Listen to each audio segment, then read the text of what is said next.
to the time. Good afternoon, Ms. Chairwoman and members of the subcommittee.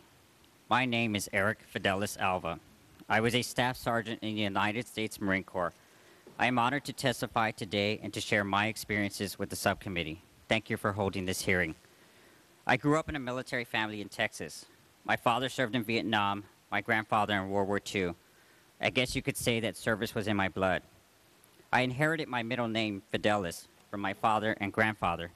As you know, the Marine Credo, Semper Fi, is short for Semper Fidelis, always faithful. Loyalty is literally my middle name. So I guess you could say that serving my country was my calling. I joined the military because I wanted to serve.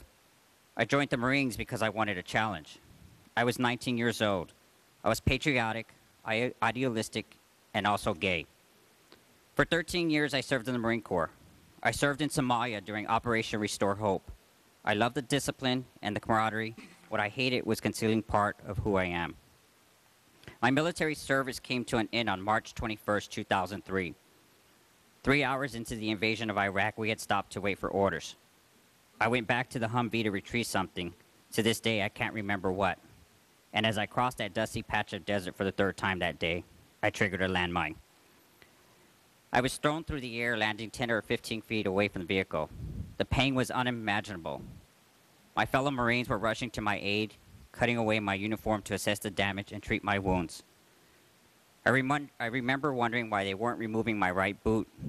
It wasn't until later that I had realized it was because that leg was already gone. When I regained consciousness in a hospital tent outside Kuwait City, my right leg was gone. My left leg was broken, and my right arm permanently damaged. I also had the dubious honor of being the first American injured in the Iraq War.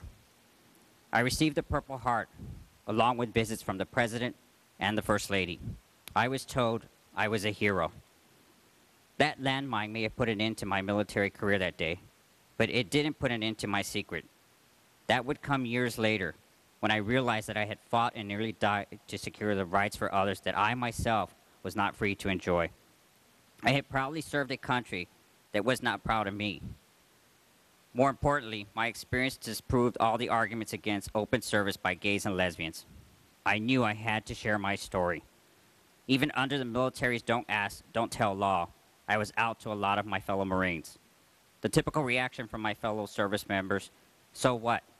I was the same person, I did my job well, and that's all they cared about. Today, I am godfather to 3 of those men's children. Normally, I was cautious about whom I divulged my secret to. I felt I had to be. Then one evening, out with some guys from our unit, I let my guard down. One of the guys commented on some women in the bar when my response was less than enthusiastic. He asked me jokingly if I was gay. As a matter of fact, I am, I responded. He swore to keep my secret, but I suppose he thought it was just too good a piece of gossip to pass up. He was wrong. No one he told cared. The response from everyone was the same as it had been from the friends in whom I confided. So what? I was still Eric, still one of them, still a Marine. I was still trusted. That was a very powerful thing for me, that I still had their trust, because the supporters of Don't Ask, Don't Tell are right about one thing. Unit cohesion is essential. What my experience proves is that they're wrong about how to achieve it. My being gay and even many of my colleagues knowing about it didn't damage unit cohesion. They put their lives in my hands, and when I was injured, they risked their lives to save mine. My experience gives me confidence in our military men and women.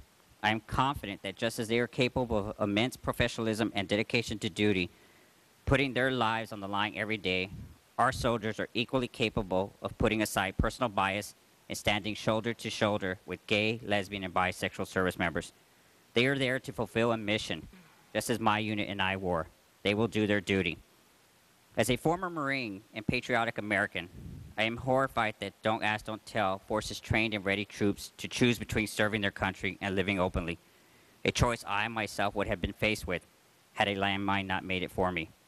I am appalled that Don't Ask, Don't Tell forces the involuntary separation of thousands of skilled service members during a time of war, threatening our country's military readiness for no good reason. My experiences serving in the military demonstrate that Don't Ask, Don't Tell is an outdated, useless law. Since leaving the military, the opportunities I've had to speak with Americans, both gay and straight, have showed time and again that the American people support open service by gay, lesbian, and bisexual troops. Those who support Don't Ask, Don't Tell claim they do so in the interest of unit cohesion. Well, as a former Marine, I can tell you what it takes to build unit cohesion: trust. And I can also tell you that Don't Sergeant Ask, Alva, Don't Tell. I'm sorry, but could you finish your remarks very quickly? Yes, Thank you. ma'am. I can also tell you that Don't Ask, Don't Tell does nothing but undercut the trust, and with it, our nation's security. I urge the members of the subcommittee to rethink this failed law. Thank you.